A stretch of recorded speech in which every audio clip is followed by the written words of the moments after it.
안녕하세요, 여러분. 벌써 동역학 12주차 수업이네요. 이번 시간에는 기계자동차 공학에서 정말 중요한 개념인 충돌과 가군동량을 다뤄볼 거예요. 우리가 일상에서 흔히 보는 당구공의 부딪힘부터 우주를 항해하는 인공위성의 움직임까지 이 모든 것들이 어떤 물리 법칙으로 설명되는지 궁금하지 않으신가요? 오늘 저와 함께 그 흥미진진한 역학의 세계로 가방 하나 챙겨서 떠나보겠습니다. 어렵게 느껴질 수 있는 수식들도 최대한 친절하게 풀어드릴 테니 걱정 마세요. 자, 그럼 12주차 미션을 향해 힘차게 출발해 볼까요?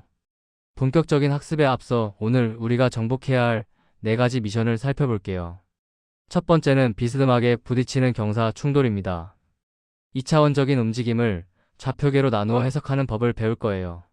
두 번째는 충돌할 때 왜 에너지가 사라지는지 그 손실량을 계산하는 법입니다. 세 번째는 회전 운동의 핵심인 가군동량의 정의를 이해하고 적용해 볼 거고요. 마지막으로 인공위성 궤도를 결정하는 중심력 보존 법칙까지 마스터하면 오늘 수업은 끝납니다. 이 4가지 미션을 완료하면 여러분은 충돌과 회전 전문가가 될 수 있어요. 하나씩 차근차근 해결해 봅시다. 2차원 충돌 문제를 만났을 때 가장 유용한 전략은 바로 나누어서 정복하기입니다. 복잡한 움직임을 2가지 방향으로 쪼개서 생각하는 거죠. 먼저 충격선이라고 불리는 N 방향을 보세요. 두 물체가 직접 힘을 주고받는 이 방향에서는 운동량 보존 법칙이 성립합니다. 즉, A와 B의 N 방향 속도를 합친 값은 충돌 전후에 항상 일정하다는 뜻이죠. 여기에 반발계수를 적용하면 충돌 후의 속도를 구할 수 있습니다. 반면 첩선 방향인 T 방향은 어떨까요? 여기서는 서로 마찰이 없다고 가정하기 때문에 속도가 전혀 변하지 않습니다. 충돌 전의 속도가 충돌 후에도 그대로 유지된다는 이 사실이 문제를 푸는 결정적인 열쇠가 됩니다. 이 두 방향만 잘 나누면 어떤 충돌도 무섭지 않아요. 방금 배운 원리를 당구공 예제에 직접 적용해 볼까요? 초속 3m로 30도 각도로 들어오는 공 A가 멈춰있는 공 B와 부딪히는 상황입니다. 먼저 1단계로 충격선이 낸 방향을 분석해보죠. 삼각함수를 써서 계산해보면 A의 처음 속도는 약 2.598m 매 초가 됩니다. 여기에 운동량 보존 10과 반발계수 0.9를 연립해서 풀면 충돌 후 A의 속도는 0.130m 매 초로 확 줄어들고 B는 2.468m 매 초의 속도로 튕겨나갑니다. 2단계인 첩선 방향은 아주 쉬워요. 속도 변화가 없으니 처음 그대로 1.5m 매 초를 유지하죠. 마지막으로 이 두 성분을 다시 피타고라스 정리를 이용해 합쳐주면 공 A의 최종 속도는 약 1.51m 매 초가 됩니다. 단계별로 따라오니 생각보다 간단하죠? 현실의 충돌에서는 소리나 열이 발생하면서 에너지가 줄어들게 마련이죠. 이때 사라진 에너지 양인 델타 T는 어떻게 구할까요? 식을 보면 복잡해 보이지만 원리는 간단합니다. 0.5의 환산 질량인 뮤를 곱하고 여기에 두 물체의 상대 속도 차이의 제곱 그리고 1에서 반발계수의 제곱을 뺀 값을 곱해주면 됩니다. 여기서 뮤라고 부르는 환산 질량은 두 물체의 질량을 더한 값분의 두 질량을 곱한 값으로 계산해요. 예를 들어 반발계수가 0.6인 상황이라면 계산 결과 약 13.8줄의 에너지가 사라지게 되는데 이는 전체 에너지의 무려 38.4%나 됩니다. 충돌 한 번에 꽤 많은 에너지가 소모된다는 걸 알 수 있죠. 이제 직선 운동을 넘어 회전 운동의 양을 나타내는 가군동량에 대해 알아볼게요. 가군동량 H0는 물체가 얼마나 힘차게 회전하고 있는지를 나타내는 척도입니다. 팩터로 표현하면 회전 중심까지의 거리 벡터와 선형 운동량인 질량 곱하기 속도의 외적으로 정의되죠. 우리가 크기만 생각할 때는 질량의 속도를 곱하고 여기에 회전 중심에서 속도 벡터까지의 수직 거리인 d를 곱해주면 됩니다. 여기서 아주 중요한 물리 법칙이 하나 나오는데요. 물체에 가해지는 모멘트의 합은 가군동량의 시간당 변화율과 같다는 점입니다. 즉, 밖에서 돌리려는 힘인 모멘트가 없다면 이 회전하는 양은 영원히 변하지 않는다는 뜻이죠. 이번 페이지는 오늘 수업의 핵심인 가군동량 보존 법칙입니다. 외부에서 가해지는 모멘트의 합이 0일 때 가군동량은 일정하게 유지된다는 법칙이죠. 대표적인 사례가 바로 중심력입니다. 힘의 방향이 항상 회전 중심을 향하고 있어서 거리 벡터와 힘 벡터가 서로 나란하기 때문에 모멘트가 발생하지 않아요. 수식으로 보면 처음 위치에서의 거리와 질량, 속도, 그리고 각도의 사인 값을 곱한 수치가 나중 위치에서도 똑같아야 한다는 뜻입니다. 마치 자물쇠로 잠근 것처럼 이 값은 절대 변하지 않죠. 이 원리 덕분에 우리는 행성이나 인공위성의 궤도 운동을 정확하게 예측할 수 있답니다. 이 법칙이 우리 주변에서 어떻게 쓰이는지 볼까요? 첫 번째는 피겨 스케이팅 선수입니다. 제자리에서 돌던 선수가 팔을 몸 안쪽으로 오므리면 회전 반경이 줄어들죠. 이때 각운동량을 보존하기 위해 회전 속도인 각속도가 엄청나게 빨라지게 됩니다. 두 번째는 천문학에서 배우는 케플러 제 법칙이에요. 행성이 태양에 가까워지면 빨라지고 멀어지면 느려지는 이유가 바로 각운동량 보존 때문입니다. 마지막으로 인공위성도 마찬가지예요. 지구와 가까운 곳을 지날 때는 속도가 증가하고 지구에서 멀어지면 속도가 감소하며 궤도를 유지합니다. 우리 눈에 보이지 않는 물리 법칙이 세상을 움직이고 있는 셈이죠. 실제로 인공위성의 속도를 계산해 볼까요? 지표면과 가까운 근지점에서의 거리가 6,800km이고 이때 속도가 초속 8.0km라고 해봅시다. 위성이 궤도를 돌아 가장 먼 원지점인 36,000km 지점에 도달했을 때 속도는 얼마가 될까요? 각운동량 보존 법칙에 따라 거리 R1 곱하기 속도 V1은 R2 곱하기 V2와 같아야 합니다. 식을 정리해보면 속도 V2는 36,000분의 6,800 곱하기 8.0이 되어 약 초속 1.51km라는 결과가 나옵니다.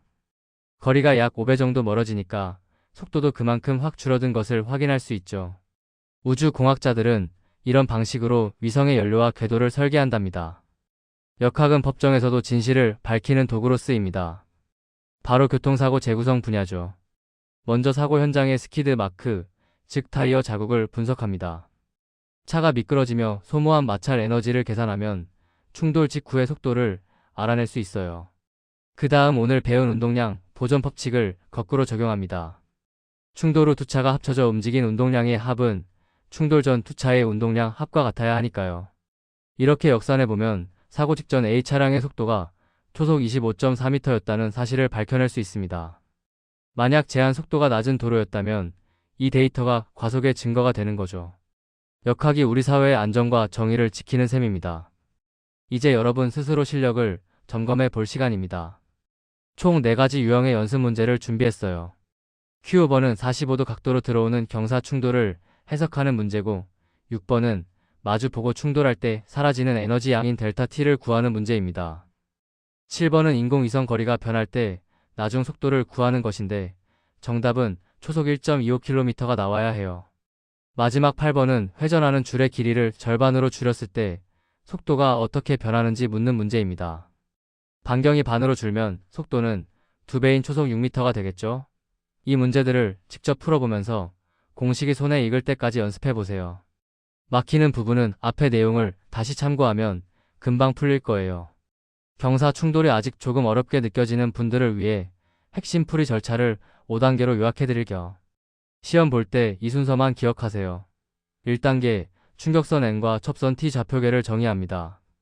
2단계, 주어진 속도를 N 방향과 T 방향 성분으로 나눕니다. 3단계, 가장 쉬운 T 방향부터 해결하세요. 속도는 절대 변하지 않습니다. 4단계, N 방향에 대해 운동량 보존식과 반발계수식을 세워 연립 방정식을 풉니다. 마지막 5단계, 구해진 N과 T 성분을 다시 합쳐서 최종 벡터를 구하면 끝입니다. 이 루틴만 몸에 익히면 어떤 경사 충돌 문제도 기계적으로 풀어낼 수 있어요. 회전 운동을 더 전문적으로 다루고 싶다면 흑좌표 표현이라는 치트키를 써보세요. 단위 질량당 각운동량인 H는 거리 R의 제곱에 각속도인 세타 도트를 곱한 값으로 항상 일정합니다. 여기서 재미있는 사실은 이 식의 0.5를 곱하면 바로 시간당 면적이 휩쓸고 지나가는 면적 속도가 된다는 점이에요. 각운동량이 보존된다는 말은 곧 면적 속도가 일정하다는 뜻과 같습니다. 이것이 바로 우리가 아까 보았던 케플러 제 법칙의 수학적 증명이기도 하죠. 단순히 암기하는 게 아니라 이렇게 수식으로 그 원리를 깨닫고 나니 물리학이 훨씬 더 정교하게 느껴지지 않나요? 실제 복잡한 시스템에서는 운동량과 에너지를 동시에 활용해야 할 때가 많습니다. 두 가지 대표적인 상황을 기억하세요. 첫째, 두 물체가 부딪혀서 하나로 합쳐지는 완전 비탄성 충돌입니다. 이때는 먼저 운동량 보존으로 합체된 속도를 구한 뒤 충돌 전후의 에너지 차이를 계산해 손실량을 찾습니다. 둘째, 한 물체가 여러 개로 쪼개지는 폭발이나 분리 상황입니다. 이때는 운동량 보존식 하나와 주어진 에너지 조건식 하나를 연립해서 풀어야 하죠. 여기서 꿀팁 하나. 아주 짧은 찰나에 일어나는 충돌 순간에는 높이 변화에 따른 위치 에너지 변화는 무시해도 좋답니다. 오늘 배운 내용을 핵심만 콕 찍어 정리해 볼게요. 첫째, 경사 충돌은 충격선 N 방향만 반발 계수를 생각하고 접선 T 방향은 그대로 둔다. 둘째, 에너지 손실은 환산 질량과 상대 속도 반발 계수를 이용해 구한다. 셋째, 가군동량은 거리와 운동량의 외적이며 모멘트가 없으면 보존된다. 마지막 넷째, 중심력이 작용하는 인공위성 같은 궤도에서는 거리와 속도, 각도의 사인값을 곱한 값이 항상 일정하다. 이 네 문장만 완벽히 이해해도 여러분은 이번 주 학습 목표를 100% 달성한 겁니다. 정말 고생 많으셨어요. 충돌의 종류를 반발 계수에 따라 깔끔하게 정리해 볼까요? 반발 계수 2가 1인 경우를 완전 탄성 충돌이라고 합니다. 에너지가 하나도 안 새어 나가는 이상적인 상태죠. 우리가 보통 다루는 충돌은 0과 1 사이의 값을 갖는 비탄성 충돌로 에너지가 일부 손실됩니다. 반발 계수가 0이 되어 두 물체가 딱 달라붙으면 완전 비탄성 충돌이라고 부르고 이때 에너지 손실이 가장 큽니다. 반대로 폭발이나 분리는 에너지가 오히려 증가하는 특이한 경우죠. 문제에서 어떤 반발 계수가 주어지는지 보고 어떤 상황인지 바로 파악할 수 있다면 여러분은 이미 고수입니다. 앞서 언급한 교통사고 분석을 조금 더 깊이 있게 들여다볼게요. 분석가는 사고의 시간을 거꾸로 거스릅니다. 사고 후 단계에서는 일과 에너지 원리를 이용해 정지 상태에서 충돌 시점까지의 속도를 역산하죠. 그 다음 충돌하는 순간인 사고 중 단계에서는 벡터를 활용한 운동량 보존 법칙을 씁니다. A차량과 B차량의 운동량 벡터 합이 충돌 후 공통속도 운동량과 같다는 식을 세우는 거죠.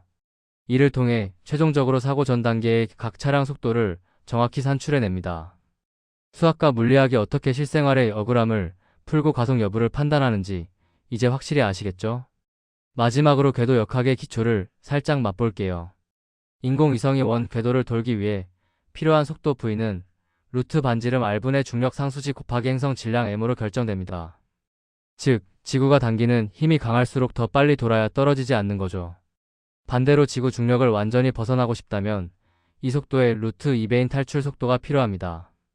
이 모든 과정에서 위치 에너지와 운동 에너지의 합은 항상 일정하게 보존됩니다. 우리가 로켓을 쏘아 올리고 화성까지 탐사선을 보낼 수 있는 건 바로 이 단순하면서도 강력한 에너지와 운동량 보존 법칙 덕분입니다. 자, 오늘 수업을 잘 들었는지 확인해 볼 시간입니다. 이번 주 과제는 총 5문제입니다. 직접 충돌 기본 문제 1개, 2차원 해석을 요구하는 경사 충돌 문제 1개, 에너지 손실률 계산 문제 1개, 그리고 가군동량 보존 법칙을 응용하는 문제 2개입니다. 오늘 배운 내용을 토대로 직접 손으로 풀다 보면 개념이 확실히 정리될 거예요. 제출 기한과 방법은 학습관리 시스템인 CTL을 꼭 확인해 주세요.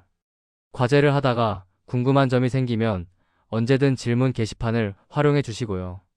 여러분의 과제 완수를 응원합니다. 오늘 정말 긴 시간 동안 충돌과 가군동량이라는 큰 산을 넘느라 수고 많으셨습니다. 이제 여러분은 점으로 취급하던 물체들의 움직임을 완벽히 이해하게 되었어요. 하지만 다음 시간부터는 한 단계 더 업그레이드 됩니다. 이제는 부피가 없는 점이 아니라 실제 형태와 크기를 가진 덩어리인 강체가 어떻게 움직이는지 배울 거거든요. 더 복잡해 보일 수 있지만 오늘 배운 기초가 탄탄하다면 충분히 해낼 수 있습니다. 질문이 있는 분들은 지금 바로 남겨주시고 우리는 다음 주에 더 재미있는 동역학 이야기로 다시 만나요. 안녕.